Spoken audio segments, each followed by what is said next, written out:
täna õppuse külalisi August sai ja Manfred Lubov-Kalatski, kes on mõlemad noorema põlvkonna kunstnikud, ehk siis mul on väga hea meel, et ma olen alati väga õnnelik, kui saan noori kunstnikke. Panu on juba kõik näinud, panu kõik teavad ja nad on ka. Aga nendega võtta mingisugune väike ootus see, et huvitav, mis nad nüüd teevad. Ja sellepärast on mul nüüd väga hea, mõlemad saavad oma asjaga väga hästi hakkama. August õpib veel magistratuuris edasi, Manfred ei õpi magistratuuris edasi. Talle piisas sellest, mis ta sai juba teada seal. Või siis lihtsalt mingitel muudel põhjustel. Aga see ei ole ka praegu tähtis, tähtis on tegelikult see, mis Seinter on öeldi kohe seda oma teedukohta. Alati inimesed ootavad meilt palju lauseid ja alati on huvitav kuulda, mida bussikud ise räägivad oma tööde suhtes. Et üldiselt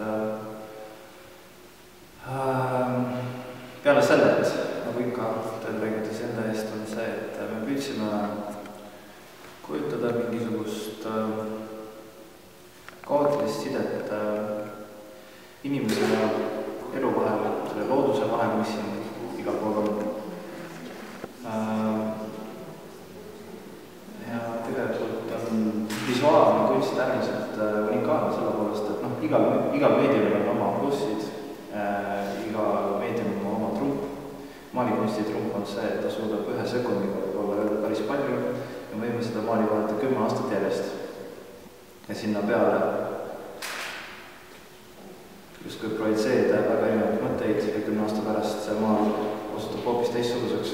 Et see on niisugune meditatiivne ikoon, võib ka nii öelda. Aga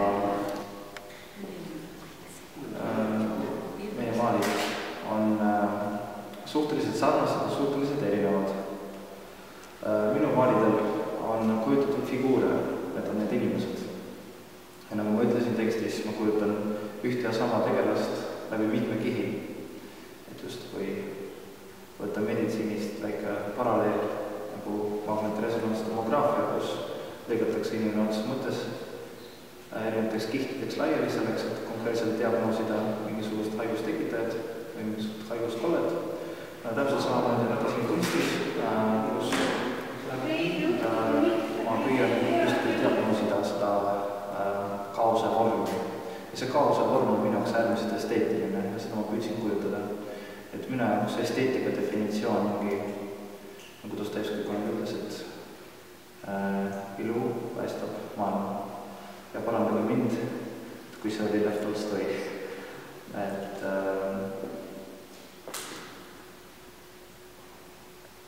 ja see oleks nagu minu poolt. Ja seos Augustiga nii palju, et maalid on suhteliselt udused ühelt poolt, teiselt poolt suhteliselt konkreetsed. Aga ühine motiiv on justkui see soov panna ühte pitslilööki võimalikult palju. Ja see justkui laialt ühitus on meil ka suhteliselt ühine.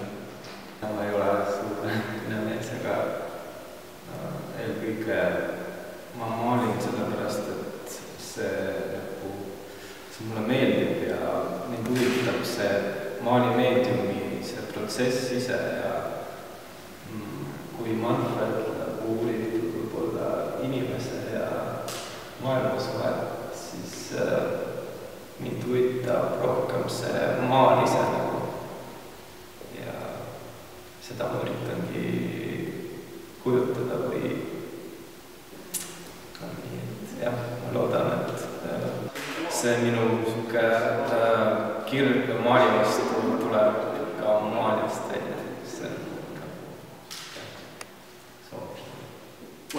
Klassikaline maali definitsioon, et sa defineerid maali iga kord uuesti oma läbi oma tegevusega.